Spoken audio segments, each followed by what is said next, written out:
All children have heard the stories of these great inventors in school. Alexander Graham Bell invented the telephone, the Wright brothers invented the airplane, and Thomas Edison invented the electric light bulb. But have you ever considered this question? If these great inventors had never existed, how would the world be different? Would we still live in a primitive society where candles are lit at night, ravens are the only messengers, and horses the only means of transportation? The answer may be a little disappointing. If these great inventors had never existed, it is highly probable that there would have been no significant change in our world, and it would be relatively the same as it is today. To understand this, we need to look into the nature of invention. The creativity of every genius is not generated out of thin air. Their achievements are breakthroughs based on the existing knowledge and technology of the era in which the inventors lived. In other words, every scientist stands on the shoulders of giants. The invention of the plane is the best example. Flying freely in the sky has been the wish of human beings since ancient times. The Wright brothers were certainly not the first to try to invent the plane. Before their time, even geniuses like Leonardo da Vinci failed to accomplish this feat. This is because, at that time, there was still a lack of the basic knowledge needed to invent it. In Da Vinci's day, everyone who tried to invent a flying machine had the same idea, which was to imitate the wings of a bird.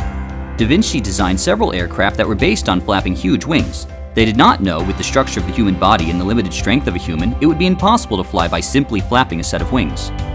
It was not until nearly 150 years after Da Vinci's death that Giovanni Alfonso Borelli, an Italian physicist, proved the impossibility from a mathematical viewpoint. Borelli studied the relationship between animal muscles and bones in flight in detail. He pointed out that humans don't have lightweight skeletons, strong chest muscles, or streamlined bodies like birds. He also calculated that a person weighing 60 kilograms would need a chest of at least 1.8 meters width to be strong enough to make himself fly by flapping wings. It conclusively proved the theory that all human efforts to imitate bird flight could not succeed. Nearly 200 years later, British scientist Sir George Cayley introduced a whole set of aerodynamic theories, suggesting that fixed wings could be used to provide lift and drive for an aircraft to take off. This showed that human research on planes had been on the right track. 50 years later, German scientist Nicholas August Otto invented the internal combustion engine, which completely solved the problem of the power needed for flight. At this point, all the basic ideas needed to fly were more or less complete, just waiting for someone like Orville and Wilbur Wright to put them into practice. The Wright brothers were not only innovative, but also lucky. They were born early enough that the plane had not yet been invented. They were also born late enough so that Sir Cayley's theories and Otto's internal combustion engines were ready for them. A lot of great inventions are just the result of technological progress. Although ingenuity plays a big part, it does not mean that certain technology would not be invented without a particular genius. If we take a closer look at the birth of these great inventions, we can also see something in common. Most were created in a similar period of time by separate groups of individual inventors, and problems related to patent rights often gave rise to quarrels. For example, who invented the car? It is generally believed that the inventor of the car was German inventor Karl Benz. In 1885, he attached an internal combustion engine to a tricycle and invented the world's first automobile powered by gasoline, the Benz patent motor wagon. In fact, around the time when Benz invented his automobile, other people all over the world also independently invented their own version of an automobile. For example, at about the same time in Stuttgart, just 60 miles from Benz, Gottlieb Daimler and Wilhelm Maybach, two of Benz's fellow Germans, teamed up to develop their own automobile, which was the world's first petrol engine car with 4 wheels. So who really invented the car?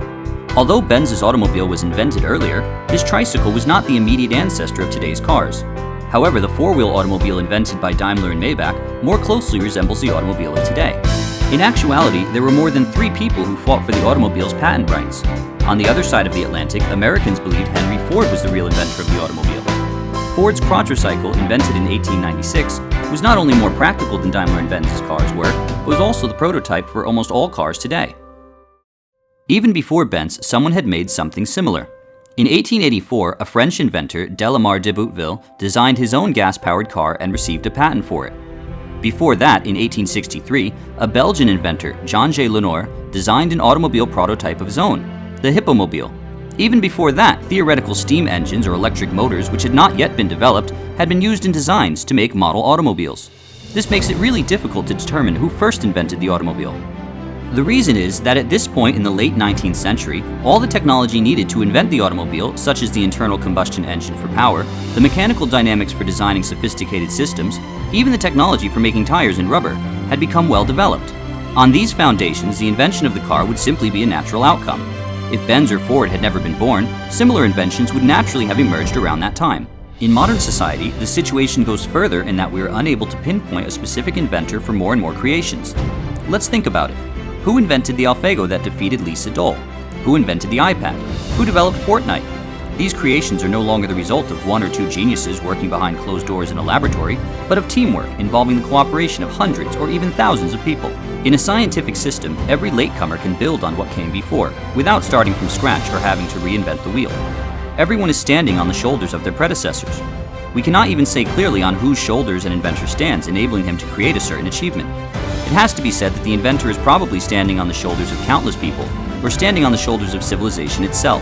Knowing this, we may have less blind worship of these great inventors, but more reverence for the scientific principles behind them. Thanks for watching this episode of Thinking Span. If you want to learn more novel and interesting facts, don't forget to click the button below and subscribe.